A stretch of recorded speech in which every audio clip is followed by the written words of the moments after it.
Hi, my name is Marek. I'm art director. Hello, I'm Kamil. I'm creative director in Dragon Entertainment.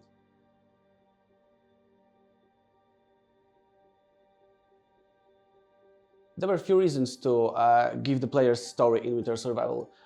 The thing is that there is so many survival games and they offer a lot of interesting features packed in an open gameplay, and obviously we are doing this as well. However, we wanted to give the players something different and a bit more, I would say, easier to get into the game. And that was our first initial idea, to introduce the mechanics that are new, that are changing the gameplay, and they might be not so recognized from other survival games out there. On top of that, we got some technological advantage to do so, and then we make our first demo that was only story mode, and we noticed how well it was welcomed by the players. Therefore, we focused to develop full story mode with immersive narrative gameplay and experience that will make the game more unique, better adjust for new players in the survival genre, or give something new for the players who are, experienced in survival, however they wanted to taste something else. The idea of the story was to create this kind of loneliness feeling around the player. To make it so happens, we need to start with the few friends. And this gives us a flexibility to give a few things here. First of all, side objectives or main objectives, effectively something else just to rather survive, yes? You have to find your friends in the wilderness, you have to worry about them. You feel alone so long as you are actually being alone. However, when you have a glimpse of hope of communicating with someone else, the loneliness is getting deeper and deeper. That also impacts the whole sanity system that makes the game more and more, let's say, overwhelming for the character mind. And gives this kind of horror vibe, but not in a spooky way, but more in a tension way.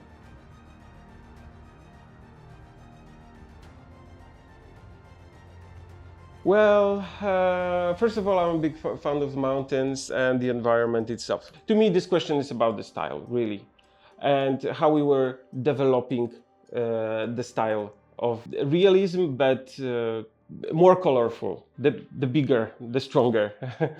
We're actually selling the story as well, thanks to a lot of visuals as well. Yeah, we've got few things that support narrative by visuals. Because the character is alone there. We cannot just talk to ourselves all the time. So we support the narrative by the environments a lot. Well, obviously the nature and the mountains and the snow, but also the 19th century engineering and the remainings of this 19th century settlement. Sanity system is one of the core feature.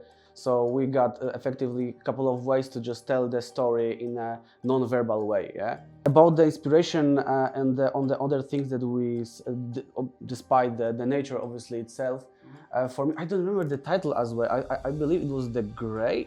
The movie when the lion, I believe so, he was hunting for a wolves, and I absolutely love how the tension was built there and how the wolves were acting. Obviously, as much as we are doing our best to deliver the most sophisticated and interesting AI, we don't have real wolves there.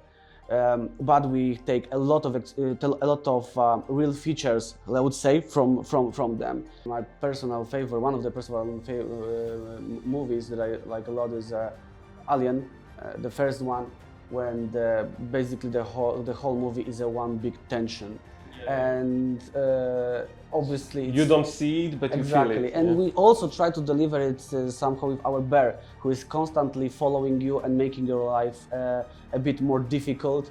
Obviously, in the end game, you have ways to deal with him, but that's not the way. On the very beginning, either in a story or in a survival mode, you just have to be very, very careful. You have to be looking around. Defensive. Exactly, you have to be more defensive towards posture. that kind of enemy. Exactly. So this also kind of vibe of nemesis following you, let's put it this way, it was also very inspirational for us.